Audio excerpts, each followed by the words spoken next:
Hello ಎಲ್ರಿಗೂ ನಮಸ್ಕಾರ, ಬೆಳಗ್ಗಿನ ಶುಭೋದಯ. ನಾನಿವತ್ತು ಬೆಳಗ್ಗೆನ ನನ್ನ ವ್ಲಾಗ್ನ ಸ್ಟಾರ್ಟ್ ಮಾಡ್ಕೊಂಡೆ ನೋಡ್ರಿ.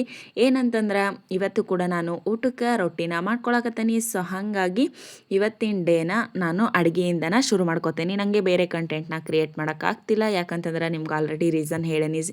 ನಂದು ಸೆಲ್ಫಿ ಸ್ಟಿಕ್ಕಿಂದ ಅದು ಸ್ಟ್ಯಾಂಡ್ ಇರ್ತದಲ್ಲ, ಅದು ಮುರಿದು ಹೋಗಿಬಿಟ್ಟತಿ. ತರೋಕ್ಕೆ ಇವತ್ತು ಹೋಗ್ಬೇಕಿತ್ತು ಆ್ಯಕ್ಚುಲಿ, ಬಟ್ ಟೈಮ್ ಸಿಗಲಿಲ್ಲ. ನನ್ನ ಮನೆಯವರು ಸಿಕ್ಕಾಪಟ್ಟೆ ಬ್ಯುಸಿ ಅದರ, ಅವ್ರನ್ನಂತೂ ಈಗ ಸದ್ಯ ಮಾತಾಡ್ಸಂಗೆ ಇಲ್ಲ. ಹಾಗಾಗಿ ನಾನು ಏನು ಕೇಳೋಕ್ಕೆ ಹೋಗಿಲ್ಲ. ನೋಡೋಣ ಇರೋದ್ರಾಗ ಅಡ್ಜಸ್ಟ್ ಮಾಡ್ಕೊಂಡು ಅಂತ ಹೇಳಿ ಇದಕ್ಕೆ ಹೆಂಗೆಂಗೋ ಬ್ಯಾಲೆನ್ಸ್ ಮಾಡಿ ನಾನು ವೀಡಿಯೋನ ಮಾಡ್ತಾ ಇದ್ದೀನಿ. ಸೊ ಆದಷ್ಟು ಬೇಗ ನಾನು ಅದನ್ನು ತೊಗೊಂಡ್ಮೇಲೆ ಎಲ್ಲನೂ ಕಂಟೆಂಟ್ನ ಕ್ರಿಯೇಟ್ ಮಾಡ್ತೀನಿ. ಸಿಕ್ಕಾಪಟ್ಟೆ ಕಂಟೆಂಟ್ ಐತೆ ನನ್ನ ಹತ್ರ. ಆ್ಯಂಡ್ ಆ್ಯಕ್ಚುಲಿ ಇನ್ನೊಂದು ವಿಚಾರನೂ ನಿಮ್ಮ ಹತ್ರ ನಾನು ಶೇರ್ ಮಾಡ್ಕೋಬೇಕು. ಏನಂತಂದರೆ ನಾನು ಹೊಸದಾಗಿ ಒಂದು ಕೆಲಸ ಸ್ಟಾರ್ಟ್ ಮಾಡ್ಕೊಂಡೇನಿ.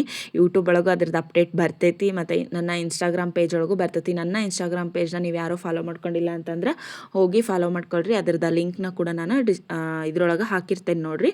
ನೀವು ಹೋಗಿ ಆರಾಮಾಗಿ ಚೆಕ್ ಮಾಡಿಕೊಂಡು ನನ್ನನ್ನು ಇನ್ಸ್ಟಾಗ್ರಾಮ್ ಒಳಗೂ ಕೂಡ ಫಾಲೋ ಮಾಡ್ಕೊಂಬಿಡ್ರಿ. ಆದಷ್ಟು ಬೇಗನ ಹೊಸ ಕೆಲಸದ ಅಪ್ಡೇಟ್ ಬರ್ತೈತಿ. ನಾನು ಈಗ ಏನಂತ ಹೇಳಂಗಿಲ್ಲ, ಅದು ಸ್ಟಾರ್ಟ್ ಆದಮೇಲೆ ನಿಮ್ಮ ಹತ್ರ ಶೇರ್ ಮಾಡ್ಕೋತೀನಿ. ಜಸ್ಟ್ ಇದು ನನಗೆ ಒಂದು ಇವತ್ತಷ್ಟೇ ನನಗೆ ಇದ್ರ ಬಗ್ಗೆ ಐಡಿಯಾ ಬಂದಿದ್ದು. ಸೊ ಹಿಂಗೂ ಮಾಡ್ಬೋದಲ್ಲ ಅಂತ ಹೇಳಿ ತುಂಬ ದಿನದಿಂದ ಬಂದಿತ್ತು. ಬಟ್ ಅದು ಹಾಗೆ ಮಾಡ್ತಾರೆ ಅಂತ ನಂಗೆ ಆ್ಯಕ್ಚುಲಿ ಗೊತ್ತಿರಲಿಲ್ಲ. ಬಟ್ ಇವತ್ತು ತುಂಬ ಸತಿ ವೀಡಿಯೋಗಳನ್ನ ನೋಡಿಕೊಂಡು ಯಾಕೆ ನಾನು ಈ ಥರ ಅರ್ನ್ ಮಾಡಬಾರ್ದು ಅಂತ ಅಂದ್ಕೊಂಡು ನಾನು ಇವತ್ತು ಇದನ್ನು ಸ್ಟಾರ್ಟ್ ಮಾಡ್ಕೊಂಡೆ ನೋಡಿರಿ. ಹಂಗೆ ಇವತ್ತು ನಾನು ಫಸ್ಟು ಪಲ್ಯ ಮಾಡ್ತಾಯಿದ್ದೀನಿ. ಸಬ್ಬಸ್ಗೆ ಸೊಪ್ಪು ಹಾಕಿ ಹೆಸರುಬೇಳೆ ಪಲ್ಯ ಮಾಡ್ಕೊತಾ ಇದ್ದೀನಿ. ಈ ಪಲ್ಯ ಸಖತ್ ಟೇಸ್ಟಾಗಿರ್ತೈತೆ ರೀ. ನಂಗಂತೂ ಭಾಳ ಇಷ್ಟ. ನೀವು ಇದನ್ನು ಕುಕ್ಕರ್ ಒಳಗೆ ಮಾಡ್ಕೋಬೇಕಂತ ಏನಿಲ್ಲ, ನೀವು ಆರಾಮಾಗಿ ದಬ್ರಿ ಒಳಗೆ ಮಾಡ್ಕೋಬೋದು. ನಾನು ಕುಕ್ಕರ್ ಒಳಗೆ ತೋರ್ಸಾತೇನೆ ಅಷ್ಟೇ. ನಾನು ನೋಡಿರಿ ಎಣ್ಣೆ ಇಟ್ಕೊಂಡು ಸ್ವಲ್ಪ ಅದಕ್ಕೆ ಸಾಸಿವೆ ಜೀರಿಗೆ ಸಿಡಿಸ್ಕೊಂಡು ಆಮೇಲೆ ಮೆಣ್ಸಿಗೆ ಹಾಕೊಳತ್ತೇನೆ. ಕರ್ಬೇವು ಒಂದು ಹಾಕ್ಬೇಕಿತ್ತು ರೀ, ನಾನು ಮಿಸ್ ಮಾಡ್ಕೊಂಡೇನಿ. ನೀವು ಕರ್ಬೇವು ಮಿಸ್ ಮಾಡಲಿಲ್ಲ ಹಂಗೆ ಹಾಕ್ರಿ, ಫ್ಲೇವರ್ ಚೆನ್ನಾಗಿ ಬರ್ತೈತಿ.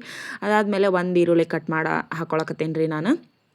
ಇದು ನೀಟಾಗಿ ಫ್ರೈ ಆಗಬೇಕು. ಎಣ್ಣೆ ಫುಲ್ ಕಾದೋಗ್ಬಿಟ್ಟೈತ್ರಿ. ಹಂಗಾಗಿ ನೋಡಿರಿ ಹುಗ್ಗಿ ಎಷ್ಟು ಬರತ್ತೈತಿ ಅಂಥೇಳಿ. ಸ್ವಲ್ಪ ಅಡುಗೆ ಮನೆಯೊಳಗೆ ಹೆಣ್ಮಕ್ಳು ಹುಷಾರಾಗೇ ಇರಬೇಕು. ಬಟ್ ನಾನು ಸ್ವಲ್ಪ ಕೇರ್ಲೆಸ್ ಆಗಿ ಮಾಡ್ತಿರ್ತೀನಿ, ಅದಕ್ಕಂತ ನಾ ಬೈಸ್ಕೊಂಡಿರ್ತೀನಿ. ನೋಡಿದ್ರಲ್ಲ ಮನೆ ಕೈ ಸುಟ್ಕೊಂಡಿದ್ದೆ, ಹಿಂಗೆ ನಾನು ಭಾಳ ಕೇರ್ಲೆಸ್ ಮಾಡ್ತೀನಿ. ಆಮೇಲೆ ನೋಡಿರಿ ಈರುಳ್ಳಿ ಸ್ವಲ್ಪ ಪಿಂಕ್ ಆಗಿ ಫ್ರೈ ಆದಮೇಲೆ ಅದಕ್ಕೆ ನಾನು ಸಬ್ಬಸ್ಗೆ ಸೊಪ್ಪನ್ನ ಹಾಕಕತ್ತೀನಿ. ನಾನು ಇಲ್ಲಿ ಮಿನಿಮಮ್ ಅಂದ್ರೆ 1 ಕಟ್ಟು ಸಬ್ಬಸ್ಗೆ ಸೊಪ್ಪು ತೊಗೊಂಡೇನಿ. ಇದ್ರೊಳಗೆ ಒಂದು ಸ್ವಲ್ಪ ಸಬ್ಬಸ್ಗೆ ಸೊಪ್ಪು ಹಾಳಾಗಿತ್ತು ರೀ, ಆಗಲೇ ಎಲ್ಲೋ ಆಗಿತ್ತು. ತಂದಾಗ ಹಂಗಾಗಿತ್ತು. ಅವತ್ತು ನಮ್ಮ ಮನೆಯವ್ರು ಮಾಡು ಅಂತ ಹೇಳಿದರು, ಬಟ್ ನಾನು ನೆಗ್ಲೆಕ್ಟ್ ಮಾಡಿ ಅದನ್ನು ಈ ರೇಂಜಿಗೆ ತಂದಿಟ್ಟೇನಿ. ಸಿಕ್ಕಾಪಟ್ಟೆ ಸೊಪ್ಪನ್ನ ಹಾಳು ಮಾಡೇನಿ. ಬಟ್ ಈಗೂ ಹಾಳು ಮಾಡೋದು ಬೇಡ ಅಂತ ಹೇಳಿ ಮತ್ತು ಇದನ್ನು ಇವತ್ತು ಬೇಗ ಪಲ್ಯ ಮಾಡ್ಕೊಳತ್ತೇನೆ ನೋಡಿರಿ. ಇದನ್ನು ಸ್ವಲ್ಪ ಎಣ್ಣೆಗೆ ಫ್ರೈ ಆದಮೇಲೆ ಟೊಮೊಟೊನೂ ಹಾಕೋತೀನಿ. ಟೊಮೊಟೊ ಹಾಕ್ಕೊಂಡು ನೀಟಾಗಿ ಫ್ರೈ ಮಾಡ್ಕೋಬೇಕ್ರಿ. ಇದ್ರೊಳಗೆ ಮೇನ್ ಹಂಗೆ ನೀವು ಹೆಸರುಬೇಳೆ ಪಲ್ಯ ಮಾಡಿ ಅಷ್ಟೊಂದು ಟೇಸ್ಟ್ ಇರಲ್ಲ. ಈ ಥರ ಸೊಪ್ಪು ಹಾಕಿ ಸಬ್ಬಸ್ಸಿಗೆ ಸೊಪ್ಪು ಹಾಕಿ ಮಾಡಿದ್ರೆ ಸಕ್ಕ ಟೇಸ್ಟಾಗಿ ಬರ್ತೈತಿ. ನಿಜ ನನಗಂತೂ ಭಾಳ ಇಷ್ಟ ಈ ಪಲ್ಯ ತಿನ್ನೋಕೆ. ರೊಟ್ಟಿ ಜೊತೆಗೆ ಬಿಸಿ ರೊಟ್ಟಿ ಜೊತೆಗೆ ತಿಂತಾ ಇದ್ರೆ ಸೂಪರಾಗಿರ್ತೈತಿ. ಅದಾದಮೇಲೆ ನಾನಿಲ್ಲಿ ತೊಳೆದಿಟ್ಕೊಂಡಿರೋಂಥ ಹೆಸ್ರುಬೇಳೆ ಹಾಕ್ಕೊಳಕತ್ತೆ ನೋಡಿರಿ. ನಿಮ್ಮ ಮನೆಗೆ ನಿಮ್ಗೆ ಎಷ್ಟು ಪಲ್ಯ ಬೇಕು ಅಷ್ಟು ಹಾಕೋರಿ. ನೀವು ಜಾಸ್ತಿ ಹೆಸ್ರುಬೇಳೆನೂ ಹಾಕ್ಕೊಳಕ್ಕೆ ಹೋಗ್ಬೇಡ್ರಿ, ಅದ್ರೊಳಗೆ ಸಬ್ಬಸ್ಗೆ ಸೊಪ್ಪಿನ ಫ್ಲೇವರ್ ಎಲ್ಲ ಹೋಗಿಬಿಡ್ತೈತಿ. ಹಾಗಂತ ಕಮ್ಮಿ ಹೆಸ್ರುಬೇಳೆನೂ ಹಾಕ್ಕೊಳಕ್ಕೆ ಹೋಗ್ಬೇಡ್ರಿ, ಆ ಪಲ್ಯನೂ ಸ್ವಲ್ಪ ಬಿಡ್ತೈತಿ.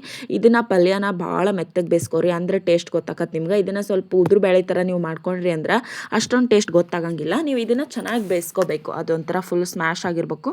ಹಂಗಂದ್ರೆ ಚೆನ್ನಾಗಿರ್ತದೆ ಟೇಸ್ಟು. ನೋಡಿದ್ರಲ್ಲ ಹೆಸ್ರುಬೇಳೆನೂ ನಾನು ತೊಳೆದು ಹಾಕೇನಿ. ಇದಕ್ಕೆ ನಿಮಗೆ ಯಾವ ಥರ ಫ್ಲೇವರ್ ಬೇಕೋ ಆ ಥರ ಫ್ಲೇವರ್ ನೋಡಿ ಹಾಕೋರಿ. ಅಂತಂದ್ರೆ ಉಪ್ಪು, ಅರಿಶಿನ ಪುಡಿ, ಖಾರ ಪುಡಿ ನಿಮ್ಗೆ ಎಷ್ಟು ಬೇಕೋ ಅಷ್ಟು, ಖಾರ ಗೀರ. ನಾನು ಮೆಣ್ಸಿನ್ಕಾಯಿ ಹಾಕೇನಲ್ಲ, ಸೊ ಖಾರ ಪುಡಿ ಏನು ಹಾಕೋಕ್ಕೆ ಹೋಗಲಿಲ್ಲ. ಇದನ್ನು ಒಂದು ಸತಿ ನೀಟಾಗಿ ಫ್ರೈ ಮಾಡ್ಕೊತೇನೆ ನೋಡಿರಿ. ನಾನು ನನ್ನ ಒಂದು ಕೆಲಸದ ಬಗ್ಗೆ ಹೇಳ್ತಾ ಇದ್ನಲ್ಲ, ಸೊ ನನಗೆ ನನ್ನ ಹಸ್ಬೆಂಡ್ ಭಾಳ ಸಪೋರ್ಟಿವ್ ಅದಾರ. ನನಗೆ ಅವ್ರು ಸಪೋರ್ಟ್ ಮಾಡೋದ್ರಿಂದ ನಾನು ಏನು ಬೇಕಾದ್ರೂ ಅಚೀವ್ ಮಾಡ್ತೇನೆ ಅನ್ನೋ ನಂಬಿಕೆ ನನ್ನೊಳಗೈತಿ. ನಾನು ಸಕ್ಸಸ್ಫುಲ್ ಆಗ್ತಾನೆ ಇಲ್ಲ ಗೊತ್ತಿಲ್ಲ ನನ್ನ ಈ ಹೊಸ ಜರ್ನಿ ಒಳಗೆ, ಬಟ್ ಟ್ರೈ ಅಂತೂ ಮಾಡೇ ಮಾಡ್ತಾನೆ. ನಾನು ಹಿಂಗೆ ರೀ, ನಂಗೆ ಏನು ಟ್ರೈ ಮಾಡ್ಬೇಕು ಅನಿಸ್ತದೆ ನಾನು ಅದನ್ನು ಟ್ರೈ ಮಾಡಿಬಿಡ್ಬೇಕು. ನನಗೆ ಅದನ್ನು ಬಿಡಬೇಕು ಅಂತ ಅನಿಸಲ್ಲ. ಕೆಲವೊಬ್ರು ಅನ್ಕೋಬೋದು ಏನು ಯಾವ್ದಾರ ಒಂದರ ಮೊದಲು ಇದನ್ನು ಮಾಡೋ ಅಂಥೇಳಿ. ನಂಗೆ ಹಂಗೇನಿಲ್ಲ ರೀ, ನಾನು ಖಾಲಿ ಕುತ್ಕೋಣ ಅಂತ ಮನಸ್ಥಿತಿನ ಇಲ್ಲ ನನಗೆ ಏನೈತೆ ಅದನ್ನು ಮಾಡಿಬಿಡ್ಬೋದು. ಸುಮ್ಮನೆ ರೀಲ್ಸ್ ನೋಡಿಕೊಂಡು ದಿನಪೂರ್ತಿ ಟೈಮ್ ವೇಸ್ಟ್ ಮಾಡೋದಕ್ಕಿಂತ ಏನಾದರೂ ಒಂದು ಮಾಡ್ಬೇಕಲ್ಲ ಅನ್ನೋ ಆಸೆ ನನಗೆ ಅಷ್ಟೇ. ಯಾಕಂತಂದರೆ ಈಗ ನಂದು 5G ಫೋನ್ ಆಗೈತಿ, ಮತ್ತು ಫ್ರೀ ನೆಟ್ ಐತಿ, ಮತ್ತು ಇನ್ಯಾಕೆ ನಾನು ಟೈಮ್ ವೇಸ್ಟ್ ಮಾಡಲಿ ರೀ. ಹಾಗಾಗಿ ಈಗ ಒಂದು ಕಂಟೆಂಟ್ ಕ್ರಿಯೇಷನ್ನ ಮಾಡಬೇಕು ಅಂತ ಅಂದ್ಕೊಂಡೆ ನಾನು. ನೋಡೋಣ ನಾನು ಎಷ್ಟು ಮಟ್ಟಿಗೆ ಸಕ್ಸಸ್ ಆಗ್ತೀನಿ ಆಗಲ್ಲ ಅಂಥೇಳಿ, ಅದೆಲ್ಲ ಆಮೇಲೆ ಮ್ಯಾಟ್ರಿ. ಮೊದಲು ನಾನು ಏನು ಅಂದ್ಕೊಂಡೇನಲ್ಲ ಅದನ್ನು ಮಾಡಿ ತೋರಿಸ್ತೀನಿ. ಅದಾದಮೇಲೆ ಮುಂದಿಂದು ನೋಡೋಣ. ನಾನು ಹೆಸರು ಬೇಳೆ ತೊಳ್ಕೊಂಡು ಬಂದಿದ್ನಲ್ಲ ಅದೇ ದಬ್ರಿಗೆನ ಸ್ವಲ್ಪ ನೀರು ಹಾಕ್ಕೊಂಡು ಇದಕ್ಕೆ ಹಾಕೊಳಕತ್ತೇನೆ ನೋಡಿರಿ. ಇದಕ್ಕೆ ಹಾಕ್ಕೊಂಡು ನೀಟಾಗಿ ಫ್ರೈ ಮಾಡ್ಕೋಬೇಕ್ರಿ. ಫ್ರೈ ಮಾಡಿಕೊಂಡು ನಮ್ಗೆ ಎಷ್ಟು ಬೇಕು ಅಷ್ಟು ನೀರು ಹಾಕ್ಕೊಂಡು ಎಷ್ಟು ತೆಳ್ಳಗೆ ಬೇಕು ನೋಡು ಅಷ್ಟು ತೆಳ್ಳಗೆ ಆಗಂಗೆ ನೀರು ಹಾಕ್ಕೋಬೇಕು. ಇದು ಹೆಂಗಂದ್ರೂ ಪಲ್ಯ ಬೆಂದ್ಮೇಲೆ ಗಟ್ಟಿನ ಆಗಿರ್ತೈತಿ ರೀ. ಅದು ಎಷ್ಟು ಬೇಕು ಅಷ್ಟು ನೀರು ಹೀರ್ಕೊಂಡ್ರು ಅದು ಗಟ್ಟಿನ ಆಗಿರ್ತೈತಿ. ಹಾಗಾಗಿ ನಾನಿಲ್ಲಿ ಕುಕ್ಕರ್ನ ಮುಚ್ತಾ ಅದನ್ನು ನೋಡಿರಿ ಮುಚ್ಚೋಣ. ಇದು ನಿಮ್ಗೆ ಭಾಳ ಅಂದ್ರೆ ನಾನು ಇದನ್ನು ಒಂದು 4 ವಿಷಲ್ ಕೂಗಿಸ್ಕೊಂಡಿದ್ದು ನೋಡಿರಿ. ಚೆನ್ನಾಗಿತ್ತು, ತೋರ್ಸೋಕೆ ಹೋಗಲಿಲ್ಲ ನಂಗೆ. ಇದನ್ನು ನಾನು ಶಾಂಡ್ಗೆ ಫ್ರೈ ಮಾಡ್ಕೊಳ್ಳೋಣ ಅಂಥೇಳಿ ಎಣ್ಣೆ ಇಟ್ಕೊಂಡಿದ್ರಿ. ಇದು ಹಂಗೆ ತಟ್ಟಿ ಮುಚ್ಚಿಟ್ಟಿದ್ದೆ. ಸೊ ಅದ ಎಣ್ಣೆನ ಹಾಕ್ಕೊಳಕತ್ತೇನೆ ನೋಡಿರಿ. ಶಾಂಡ್ಗೆ ಅಂತೂ ನಿನ್ನೆ ಮಸ್ತ್ ಬಂದಿದ್ದವು ರೀ. ನಂಗಂತೂ ಭಾಳ ಇಷ್ಟ ಆಯ್ತು. ಶಾಂಡ್ಗೆ ಸಖತ್ತಾಗಿದ್ವು. ನಿನ್ನೆ ಒಂದೆರಡ ಕರ್ಕೊಂಡು ನೋಡಿದ್ದೆ. ಇವತ್ತು ನಾನು ಮತ್ತೆ ಕರೆದು ತೋರಿಸ್ದೆ ನಿಮ್ಗೆ ಹೆಂಗಾಗಿದ್ವು ಶಾಂಡ್ಗೆ ಅಂತ ಹೇಳಿ. ಆಮೇಲೆ ನೋಡಿರಿ ಇಲ್ಲಿ ನಾನು ಇದಕ್ಕೆ ಎಣ್ಣೆ ಹಾಕ್ಕೊಂಡೇನಿ. ಹಂಗೆ ಸ್ವಲ್ಪ ಸಾಸಿವೆ ಜೀರಿಗೆನೂ ಹಾಕೋಬೇಕು. ಅಲ್ಲಿ ನೀರಿತ್ತು ಅನಿಸ್ತತ್ರಿ, ಅದಕ್ಕೆ ಅದು ಚಟ ಚಟ ಅನ್ನಕತ್ತತಿ. ಉಫಪ್ಪ ಎಷ್ಟು ಕೆಲಸ ಇರ್ತಾವ್ರಿ ಮನ್ಯಾಗ ಹೆಣ್ಮಕ್ಳಿಗೆ. ಇಷ್ಟೆಲ್ಲ ಕೆಲಸ ಮುಗಿಸ್ಕೊಂಡು ನಾವು ಫ್ರೀಯಾಗಿ ಕೂತ್ಕೊಂಡು ಫೋನ್ ನೋಡ್ಬೇಕು ಅನ್ನೋಷ್ಟ್ರಾಗ ಮತ್ತು ಕೆಲ್ಸಕ್ಕೆ ಹೋದವ್ರು ಬರ್ತಾರೆ. ಮತ್ತು ಅವ್ರಿಗೆ ಟೀ ಸ್ನ್ಯಾಕ್ಸು ಅನ್ನೋದ್ರಾಗ ನಮ್ಮ ಲೈಫು ಇಷ್ಟೆಲ್ಲ ಮುಗ್ದೋಕ್ಕತಿ. ಅಂಥದ್ರೊಳಗೆ ನಾನು ಅದೇ ಗ್ಯಾಪ್ ಒಳಗೆ ನನಗೆ ಅದೇ ಸಿಕ್ಕಿರೋ ಅಂಥ ಮಧ್ಯಾಹ್ನದ ಟೈಮ್ ಒಳಗೆ ಏನೋ ಒಂದು ಮಾಡಬೇಕು ಅನ್ನೋ ಆಸಕ್ತಿ ಅಷ್ಟೇ ರೀ. ನಿಮ್ಮೆಲ್ಲರೂ ಸಪೋರ್ಟು ನಂಗೆ ಅಷ್ಟೇ ಮುಖ್ಯ. ನನ್ನ ಮನೆಯವ್ರು ನನಗೆ ಸಪೋರ್ಟ್ ಮಾಡೇ ಮಾಡ್ತಾರೆ. ಬಟ್ ನೀವು ನನಗೆ ಸಪೋರ್ಟ್ ಮಾಡಬೇಕು. ನೀವು ಸಪೋರ್ಟ್ ಮಾಡೋದ್ರಿಂದನೂ ನನಗೆ ಒಳ್ಳೆ ಪಾಸಿಟಿವ್ ವೈಬ್ ಸಿಗ್ತತಿ ಮತ್ತು ಪಾಸಿಟಿವ್ ರಿಸಲ್ಟ್ ಕೂಡ ಸಿಗ್ತತಿ. ನಿಮ್ಮನ್ನು ಟ್ರಸ್ಟ್ ಮಾಡ್ತೀನಿ ನಾನು. ನೀವು ನನ್ನನ್ನು ಟ್ರಸ್ಟ್ ಮಾಡ್ಕೋಬೋದು ಮುಂದೆ ನಾನು ಮಾಡೋವಂಥ ಕೆಲಸದೊಳಗೆ. ಇದೆಲ್ಲ ನನಗೆ ಹೇಳ್ಕೊಳಕ್ಕೂ ಒಂಥರ ಖುಷಿ ಅನಿಸ್ತೈತೆ ರೀ ನಿಮ್ಮ ಹತ್ರ. ಈ ಥರ ಎಲ್ಲ ಮಾತಾಡೋಕ್ಕಾಗಲ್ಲಲ್ಲ. ನಾವೇನೋ ಒಂದು ಮಾಡೋಕ್ಕಿಂತ ಮುಂಚೆನ ಯಾರ ಹತ್ರನೂ ಅವಾಗ ಏನು ಅನ್ಕೋತಾರೆ, ಇನ್ನೂ ಟ್ರೈನ ಮಾಡಿಲಿಕ್ಕೆ ಆಗಲೇ ಇದನ್ನೆಲ್ಲ ಮಾತಾಡತ್ತಾಳೆ ನೋಡಿ ಅನ್ಕೊಂತಾರೆ. ಅದೇ ನಿಮ್ಮ ಹತ್ರ ನೀವು ಫ್ರೆಂಡ್ಸ್ ಹತ್ರ ನಾನು ಶೇರ್ ಮಾಡ್ಕೊಂಡ್ರೆ ಏನೂ ತೊಂದರೆ ಇಲ್ಲ. ಯಾಕಂದ್ರೆ ನೀವು ನನಗೆ ರಿಟರ್ನ್ ಹೇಳಕ್ಕೆ ಬರಲ್ಲ. ಹೇಳಿದ್ರು ಕಮೆಂಟ್ ಮುಖಾಂತರ ಹೇಳ್ಬೋದು. ಅದು ಬಿಟ್ಟರೆ ಏನೂ ಹೇಳೋಕ್ಕಾಗಲ್ಲ. ಸೊ ಆರಾಮಾಗಿ ನಾನು ನಿಮ್ಮ ಹತ್ರ ಏನು ಬೇಕಾದ್ರೂ ಮಾತಾಡ್ಕೋಬೋದು. ಒಂಥರ ನೀವು ನನಗೆ ಮಿರರ್ ಇದ್ದಂಗೆ. ಇಲ್ಲಿ ಸಾಸಿವೆ ಜೀರಿಗೆ ಹಾಕ್ಕೊಂಡು ನಾನು ಟೊಮೊಟೊ ಮತ್ತು ಈರುಳ್ಳಿನ ಹಾಕೋಬೇಕ್ರಿ. ಇಲ್ಲಿ ಸಾಂಬಾರು ಮಾಡತ್ತಿದ್ದೆ ನಾನು. ಈ ಸಾಂಬಾರು ಚೆನ್ನಾಗಿರ್ತತ್ರಿ. ಅಂದರೆ ಸ್ವಲ್ಪ ಟೇಸ್ಟು ಅಷ್ಟಕ್ಕಷ್ಟ ಇರ್ತತ್ರಿ. ಟೇಸ್ಟ್ ಇರಲ್ಲ ಅಂತಲ್ಲ, ಬಟ್ ಮಸಾಲೆ ಸಾಂಬಾರು ತಿನ್ನೋರಿಗೆ ಈ ಟೇಸ್ಟು ಸ್ವಲ್ಪ ಕಮ್ಮಿನ ಅನಿಸ್ತತಿ. ಇದು ನಾರ್ಮಲ್ ಸಾಂಬಾರು ಅಷ್ಟೆ. ಅಂದ್ರೆ ಬೇಳೆ ಸ್ವಲ್ಪ ನುಣ್ಣಗೆ ಬೇಯಿಸ್ಕೊಂಡು ಮಾಡ್ಕೊಂಡ್ರೆ ಒಂಥರ ಬೇಳೆ ಸಾಂಬಾರು ಥರನೇ ಇರ್ತೈತಿ. ಹೊಸ್ದಾಗಿ ಏನಂತಾರೆ ಅಂದ್ರೆ ಇದಕ್ಕೆ ನಾನು ಕೊಬ್ಬರಿ ಹಾಕೋತೀನಿ. ಅಷ್ಟು ಬಿಟ್ಟರೆ ಮತ್ತೊಂದೇನು ಸ್ಪೆಷಲ್ ಇಲ್ಲ ಇದ್ರೊಳಗೆ. ಮೆಂತ್ಯ ಸೊಪ್ಪಿತ್ರಿ ಸ್ವಲ್ಪ ಇದನ್ನ ಹಾಕ್ಕೊಂಡೇನಿ. ಎಲ್ಲ ಮೆಂತ್ಯ ಸೊಪ್ಪು ಸ್ವಲ್ಪ ಹಾಳಾಗಿಬಿಟ್ಟಿತ್ರಿ. ಅದಕ್ಕೆ ಎಷ್ಟೈತೆ ನೋಡು ಅಷ್ಟನ್ನು ಬಿಡಿಸ್ಕೊಂಡು ಹಾಕ್ಕೊಳತ್ತೀನಿ. ನಾವು ಏನೇ ಆಗಲಿ ಯಾವ ಸೊಪ್ಪರ ತೊಗೊಂಬಂದು ನೀಟಾಗಿ ಬಿಡಿಸಿಟ್ಕೊಂಡ್ಮೇಲೆ ಆದ್ರೂ ಅದು ಒಂದೆರಡು ದಿವಸ ಅಷ್ಟೇ ರೀ. ಅದಾದ್ಮೇಲೂ ಅದು ಯೂಸ್ ಮಾಡೋಕ್ಕೆ ಸರಿ ಆಗಂಗಿಲ್ಲ, ಸೊಪ್ಪಾಗಿಬಿಟ್ಟಿರ್ತೈತಿ.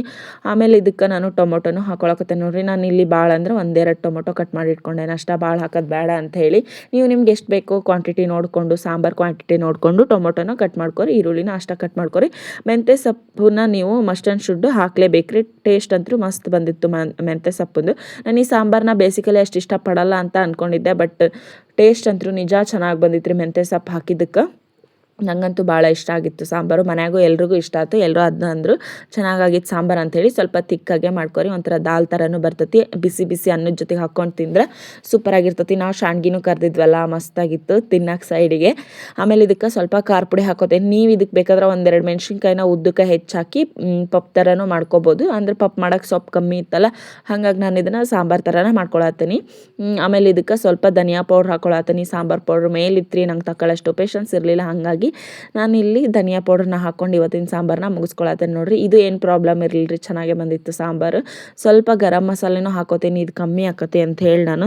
ಯಾಕಂತಂದ್ರೆ ನನಗೆ ಸಾಂಬಾರು ಪೌಡ್ರ್ ಮೇಲೈತಿ. ಈಗ ಡಬ್ಬಿ ಓಪನ್ ಮಾಡಿ ಅದನ್ನು ಇಲ್ಲಿಂದ ತಗೊಂಡು ಹಾಕೊಳಕ್ಕಾಗಲ್ಲ ನನಗೆ. ಹಾಗಾಗಿ ಸ್ವಲ್ಪ ಗರಂ ಮಸಾಲೆ, ಸ್ವಲ್ಪ ಧನಿಯಾ ಪೌಡ್ರ್ ಹಾಕ್ಕೊಂಡೆ ಈ ಸಾಂಬಾರನ್ನ ಮುಗಿಸ್ಕೊಂಡೆ ನೋಡಿರಿ. ನನಗೆ ಮೇ ಬಿ ಅನಿಸ್ತತ್ರಿ ನಾನು ಈ ಥರ ಚೇಂಜ್ ಆಗಿ ಧನಿಯಾ ಪೌಡ್ರು ಮತ್ತು ಗರಂ ಮಸಾಲೆ ಹಾಕಿದ್ಕೆ ಈ ಸಾಂಬಾರು ಟೇಸ್ಟಾಗಿ ಬಂದಿತ್ತೇನೋ ಅಂಥೇಳಿ ನೀವು ಬೇಕಿದ್ರೆ ಒಂದ್ಸತಿ ಟ್ರೈ ಮಾಡಿ ನೋಡಿರಿ. ಆಮೇಲೆ ಇದಕ್ಕೆ ಬೇಳೆ ಹಾಕೋತೀನಿ. ನಾನು ಸ್ವಲ್ಪ ಹಾಕೋತೇನೆ ರೀ, ಮತ್ತು ನಾಳೆ ಸಾಂಬಾರು ಮಾಡಬೇಕು ಅಂಥೇಳಿ. ನಾನಿವತ್ತು ವಾಯ್ಸ್ ಓವರ್ ಕೊಟ್ಟು ಬೇಗ ಮಲ್ಕೋಬೇಕಿತ್ತು ರೀ. ಬಿಕಾಸ್ ನಾಳೆ ನಾನು ಊರಿಗೆ ಹೋಗೋದಿತ್ತು. ನಮ್ಮ ಮನೆಯವರ ಅಕ್ಕರ ಊರೊಳಗೆ ಜಾತ್ರೆ ಐತ್ರಿ, ಅಲ್ಲಿಗೆ ಹೋಗ್ಬೇಕು. ಸೊ ಅಲ್ಲಿಗೆ ಹೋದ್ರೆ ನಂಗೆ ವೀಡಿಯೋ ಮಾಡ್ಕೊಂಬರಕ್ಕೆ ಅಕ್ಕತ್ತ ಇಲ್ಲಿ ಗೊತ್ತಿಲ್ಲ. ಆದ್ರೆ ನಾನು ಆದಷ್ಟು ವೀಡಿಯೋ ಮಾಡ್ಕೊಂಬರ್ತೀನಿ. ವೀಡಿಯೋ ಮಾಡ್ಕೊಂಬಂದು ನಿಮ್ಮ ಜೊತೆನೂ ಶೇರ್ ಮಾಡ್ಕೋತೀನಿ. ಹಂಗೆ ನಾಳೆ ಹೋಗ್ಬೇಕಾದ್ರೆ ಅವ್ರದ್ದು ಊರು ಯಾವುದು ಏನು ಅಂತ ನಾನು ಶೇರ್ ಮಾಡ್ಕೋತೀನಿ. ಬಟ್ ಆ ವಿಡಿಯೋ ನಾಳೆ ಬರಂಗಿಲ್ಲ ರೀ, ನಾಡಿದ್ದು ಬರ್ತೈತಿ. ನಾಳೆ ವಿಡಿಯೋ ಬೇರೆ ಐತಿ, ನಾನು ಅದನ್ನು ಶೇರ್ ಮಾಡ್ಕೋತೀನಿ. ನೋಡಿರಿ ನಾನಿಲ್ಲಿ ಒಂದು ಅರ್ಧ ಬಟ್ಲಷ್ಟು ಕೊಬ್ಬರಿನ ನುಣ್ಣಗೆ ರುಬ್ಕೊಂಡಿದ್ದೆ. ಎಷ್ಟು ಚೆನ್ನಾಗಿ ಕಾಣಿಸ್ತಲ್ಲ ಮಸಾಲೆ ನೋಡಕ್ಕನ. ಇದು ಕೊಬ್ಬರಿ ಎಷ್ಟು ಹಾಕೇನ್ರಿ, ಅದಕ್ಕೆ ನಾನು ಏನು ಹಾಕಿಲ್ಲ. ಸಾರಿ ಸ್ವಲ್ಪ ಬೆಳ್ಳುಳ್ಳಿ ಮತ್ತು ಸ್ವಲ್ಪ ಹಸಿ ಶುಂಠಿ ಹಾಕಿ ಮಿಕ್ಸಿ ಮಾಡ್ಕೊಂಡನಿ. ನೀಟಾಗಿ ಮಿಕ್ಸಿ ಮಾಡ್ಕೊಂಡ್ರೆ ಅದು ಕೂಡ ಟೇಸ್ಟು ಚೆನ್ನಾಗೇ ಬರ್ತೈತಿ. ಇವತ್ತು ಆ್ಯಕ್ಚುಲಿ ನನಗೆ ಸ್ಟ್ಯಾಂಡ್ ಇಲ್ಲದಕ್ಕೆ ಏನೂ ವೀಡಿಯೋ ಇರಲಿಲ್ಲ ರೀ. ಇವತ್ತಿನ ವೀಡಿಯೋ ಕೂಡ ಸಾಂಬಾರು ಮಾಡಿದ್ರಿ. ನಾನು ಸಾಂಬಾರು ಮಾಡಿ ಒಲೆ ಮೇಲೆ ಇಟ್ಕೊಂಡು ರೊಟ್ಟಿ ಮಾಡಿ ತೆಗೆದು ಅವರೆಲ್ಲರಿಗೆ ಊಟಕ್ಕೆ ನೀಡಿಕೊಟ್ಟು ಆಮೇಲೆ ಕಸ ನೆಲ ಜಳಕ ಪೂಜೆ ನಾರ್ಮಲ್ ಹೆಣ್ಮಕ್ಳಿಗೆ ಕೆಲಸ ಇರ್ತೈತಲ್ರಿ, ಅದನ್ನೆಲ್ಲ ಮುಗಿಸ್ಕೊಂಡು ನೋಡ್ರಿ. ಹಂಗೆ ಸಾಯಂಕಾಲ ಟೈಮ್ನಾಗ ನಾನು ಚಾನು ಮಾಡ್ಕೊಂಡಿದ್ರಿ. ಚಾ ಮಾಡಿಕೊಂಡು ನಾನು ಮಾಡಿರೋ ಅಂಥ ಶಾಣ್ಗಿನ ಕರ್ಕೊಂಡಿದ್ರಿ. ಎಷ್ಟು ಟೇಸ್ಟ್ ಆಗಿದ್ದು ಗೊತ್ತ್ರಿ. ನಿಜ ನಂಗಂತೂ ಭಾಳ ಇಷ್ಟ ಆಗಿದ್ದು. ಎಷ್ಟು ಪೇಪರಷ್ಟು ತೆಳ್ಳಗೆ ಮಾಡೇನಿ ನೋಡ್ರಿ ನಾನು. ಇವು ಎಣ್ಣೆ ಒಳಗೆ ಫ್ರೈ ಮಾಡಿದ ಮೇಲೂ ಅಷ್ಟೇ ಚೆನ್ನಾಗಿ ಬಂದಿದ್ದು ರೀ. ಇವತ್ತು ಊಟಕ್ಕೆ ನಾನು ಇದನ್ನು ಫ್ರೈ ಮಾಡಿಕೊಂಡು ತಿಂದ್ವಿ. ಇದು ಸ್ವಲ್ಪ ಅದ್ಲಿ ಬದ್ಲಿ ಆಗೈತೆ ರೀ ವಿಡಿಯೋ, ಅಷ್ಟೇ ಏನಿಲ್ಲ. ನಾನು ನೈಟ್ ಟೈಮು ಶಾಣ್ಗಿ ಕರ್ಕೊಂಡಿದ್ದು, ಬಟ್ ಸಾಂಬಾರು ಅದನ್ನೆಲ್ಲ ಮಾಡ್ಕೊಂಡಿರೋದು ಬೆಳಗ್ಗೆ ಟೈಮ್ ಅಷ್ಟೇ. ಸ್ವಲ್ಪ ಎಕ್ಸ್ಚೇಂಜ್ ಆಗೈತಿ, ಸ್ವಲ್ಪ ಅಡ್ಜಸ್ಟ್ ಮಾಡ್ಕೊರಿ. ನಾನು ಎಡಿಟ್ ಮಾಡಿದ ಮೇಲೆ ನೋಡಿದೆ, ವಾಯ್ಸ್ ಕೊಡೋಕ್ಕಿಂತ ಮುಂಚೆ ನೋಡಿದ್ರೆ ಅಥವಾ ನಾನು ವಿಡಿಯೋ ಮಾಡೋಕ್ಕಿಂತ ಮುಂಚೆ ನೋಡಿದ್ರೆ ಮೊದಲ ಹೇಳ್ತಿದ್ದೆ. ಅದಾದಮೇಲೆ ಇವತ್ತು ನಾನು ಏನೇನು ಅಡುಗೆ ಮಾಡೀನಿ ಅಂತ ನಿಮಗೆ ತೋರಿಸ್ತೇನೆ ನೋಡಿರಿ. ಅಲ್ಲಿ ಅನ್ನಕ್ಕಿಟ್ಟೇನಿ ರೀ, ಇಲ್ಲಿ ಪಲ್ಯ ರೆಡಿ ಆಗೈತಿ, ಇಲ್ಲಿ ಟೊಮೆಟೊಕಾಯಿ ಚಟ್ನಿ ಮಾಡೇನಿ. ಪದೇ ತೋರ್ಸೋದು ಬೇಡ ಅಂತ ಬಿಟ್ಟನಷ್ಟ. ಇಲ್ಲಿ ಹೆಸರು ಬೇಳೆ ಪಲ್ಯ ರೆಡಿ ಆಗೈತಿ. ನೋಡಿದ್ರಲ್ಲ ಎಷ್ಟು ಕೆಲಸ ಮಾಡೇನಿ ಅಂತ ಹೇಳಿ. ಆಮೇಲೆ ನಾಳೆ ಶಾಣ್ಗಿ ಇಡ್ಬೇಕಿತ್ತು ರೀ. ಇನ್ನೊಂದು ಕಲ್ಪು ನೆನೆ ಹಾಕಿದ್ದೆ, ಅದಕ್ಕೆ ಶಾಣ್ಗಿಗೆ ಹಿಟ್ಟು ಹಾಕ್ಕೊಂಡು ಪಾತ್ರೆದು ತೊಳ್ಕೊಂಡನು ನೋಡಿರಿ. ನೆಕ್ಸ್ಟ್ ವಿಡಿಯೋದಾಗ ಸಿಗ್ತೇನೆ ರೀ. ಅಲ್ಲಿವರೆಗೂ ಎಲ್ರಿಗೂ ಬಾಯ್.